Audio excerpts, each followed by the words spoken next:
Om Swastiastu. Sahabat pembelajar dimanapun Anda berada, saya telah sampai dalam satu figur sejarah ataupun tempat yang bersejarah yang ada di Pemecutan Denpasar. Ini adalah salah satu pelaku moderat atau moderasi beragama untuk kehidupan beragama antara agama Muslim dan juga umat beragama Hindu di Denpasar. Nah, ini dia salah satu makam keramat, yaitu makam suci dari makam Raden Ayu Pemecutan alias Raden Ayu Siti Kodijah. Ini merupakan bukti toleransi beragama di Bali khususnya menjadi sebuah daya tarik dan juga menjadi simbol keharmonisan umat beragama dimanapun berada, dan khususnya di Bali serta Indonesia secara lebih luas.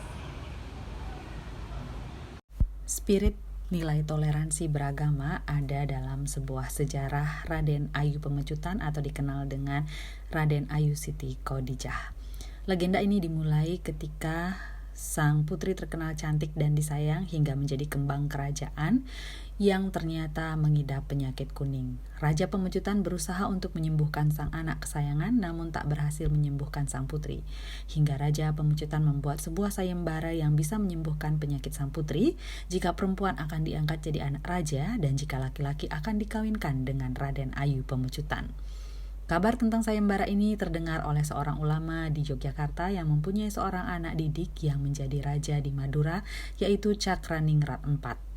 Ulama yang dalam buku sejarah keramat Raden Ayu Pemecutan disebut Syekh ini memanggil Cakraningrat IV ke Yogyakarta untuk mengikuti sayembara tersebut. Raja Madura ini berangkat ke Bali, hasilnya dapat ditebak bahwa Raden Ayu Pemecutan dapat disembuhkan oleh Cakraningrat IV. Setelah sang putri sembuh, lalu Raden Ayu Pemecutan dan Cakraningrat IV dikawinkan. Tentunya dalam perkawinan Muslim, keduanya harus beragama Islam. Raden Ayu Pemecutan pun menjadi mu'alaf dan bergelar Raden Ayu Siti Kodijah. Sang ratu lalu diboyong ke Madura oleh Cakraningrat IV.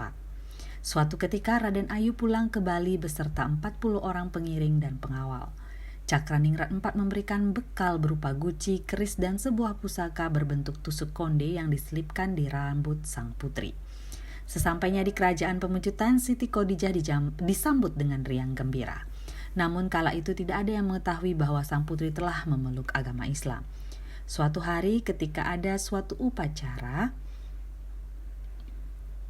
yang bertepatan dengan sandikala atau menjelang petang di Puri, Raden Ayu Pemecutan alias Ratu Ayu Siti Kodijah menjalankan persembahyangan di Merajaan Puri dengan menggunakan mukena atau kerudung.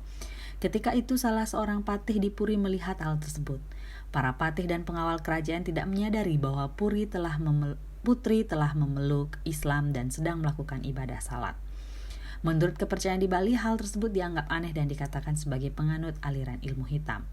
Akibat ketidaktahuan pengawal istana, keanehan yang disaksikan di halaman istana membuat pengawal dan patih kerajaan menjadi geram dan melaporkan hal tersebut kepada raja. Mendengar laporan Kipatih tersebut, sang raja menjadi murka. Kipatih diperintahkan kemudian untuk membunuh Raden Ayu Siti Kodijah. Raden Ayu Siti Kodijah dibawa ke kuburan areal pemakaman yang seluas 9 hektar. Sesampainya di depan pura Kepuh Kembar, Raden Ayu berkata kepada patih dan pengiringnya, "Aku sudah punya firasat sebelumnya mengenai hal ini. Karena ini adalah perintah raja, maka laksanakanlah. Dan perlu kau ketahui bahwa aku ketika itu sedang sholat dan sembahyang menurut kepercayaan Islam. Tidak ada maksud jahat apalagi disebut melakukan ilmu hitam atau ngeleak." Raden Ayu berpesan kepada sang patih, "Jangan aku dibunuh dengan menggunakan senjata tajam, karena senjata tajam tak akan bisa membunuhku. Bunuhlah aku dengan menggunakan tusuk konde yang diikat dengan daun sirih serta dililitkan dengan benang 3 warna, merah, putih, dan hitam atau tridatu. Tusukkan ke dadaku. Apabila aku sudah mati, maka dari badanku akan keluar asap. Apabila asap tersebut berbau busuk, maka tanamlah aku. Tetapi apabila mengeluarkan bau yang harum, maka buatkanlah aku tempat suci yang disebut keramat." Setelah meninggal Raden Ayu, memang betul dari badannya keluar asap dan ternyata bau yang keluar sangatlah harum. Peristiwa ini sangat mengejutkan para patih dan pengawal. Perasaan dari para patih dan pengiringnya menjadi tak menentu. Ada yang menangis, bersedih, dan lain sebagainya. Sang raja menjadi sangat menyesal dengan keputusan beliau. Jenazah Raden Ayu dimakamkan di tempat tersebut serta dibuatkan tempat suci yang disebut keramat sesuai dengan permintaan beliau menjelang dibunuh. Untuk merawat makam keramat tersebut, ditunjuklah Gede Sedahan Glogor yang saat itu menjadi kepala urusan istana di Puri Pemecutan.